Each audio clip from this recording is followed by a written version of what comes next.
सभापति महोदय, पूज्य विचारक मंडली, सम्मानस्पद अतिथिवृंद तथा मोर छोट बड़ भाई और भौणी माने, आज मु स्वाति सागरिका चौधरी आपण मानक आगे मथानत प्रणाम जणाई मोर वक्तव्य आरंभ करने जाऊँगी।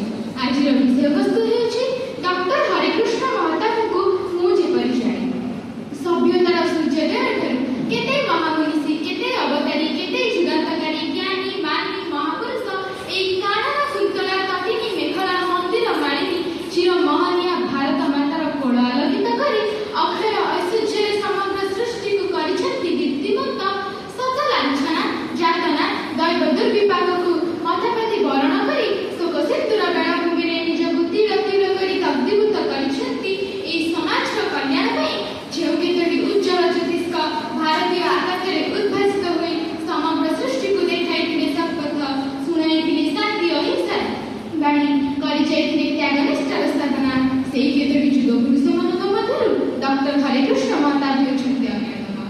से दिन थे 1899 मसीहा नवेम्बर मास 21 तारिख बालेश्वर जिला अगरपड़ा ग्राम में महामानव डॉक्टर हरिकृष्ण महताब जन्म ग्रहण करते। पिता नाम कृष्णचरण दास और माता नाम तोफा देवी किंतु अजय जगन्नाथ महताब पोष्यपुत्र रूपे पालन कर महताब उपाधि धारण करते। भद्रक हाईस्कूल किछि दिन पढ़िबा परे पाटना विश्वविद्यालय से प्रथम स्थान में मैट्रिक पास करते। छात्र अवस्था से वीरत्वर सहित संग्राम में झांसी देउथिले। बणिया सुना को नियारे पकाई शुद्ध कला बड़ी से शुद्ध सुवर्ण पालटी जाइथिले। शैशवरु राजगद्दी लाभ करी सहस्र मुखरे से राजा भावे सम्मानित होइथिले।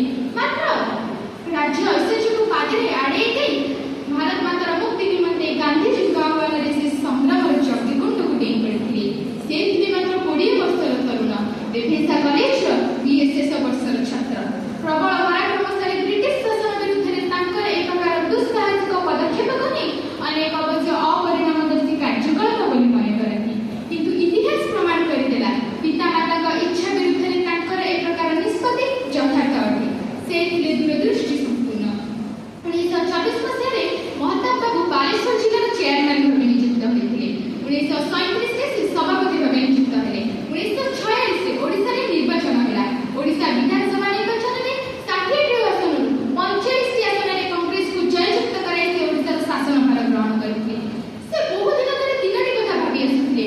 प्रथमतः देशीय राज्य मिश्रण में बृहत्तर ओडिशा गठन, द्वितीयतः महानदीर बंधबंदी बन्या नियंत्रण और शिल्प प्रतिष्ठा, तृतीयतः भुवनेश्वर नूतन राजधानी निर्माण।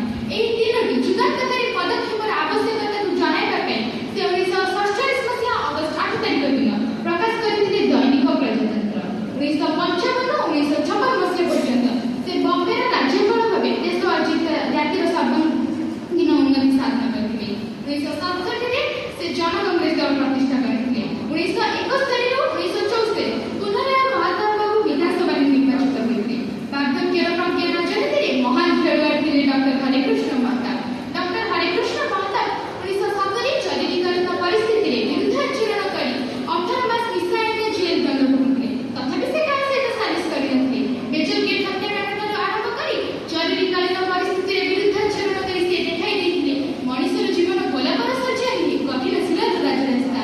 से एकाधारे थे नूतन ओडिशार सभापति लोकसेवक मंडल प्राक्तन सभापति प्रजातंत्र प्रचार समिति मीना बजार शंकर सुच्छोगी संपादक तथा 22 ओडिया पुस्तकर रचयिता 5टी उपन्यास गोटे गल्प संकलन कार्मिक प्रतिभार दक्ष नाट्यकार हिस्ट्री ऑफ ओडिशार रचयिता तथा बारबाडी स्टेडियम निर्माता। शेष से महामानव 1987 मसीहा जनवरी 2 तारिख दिन 88 वर्ष बयस कर्ममय जीवन अवसान घटला। से गोटे अर्ध शताब्दी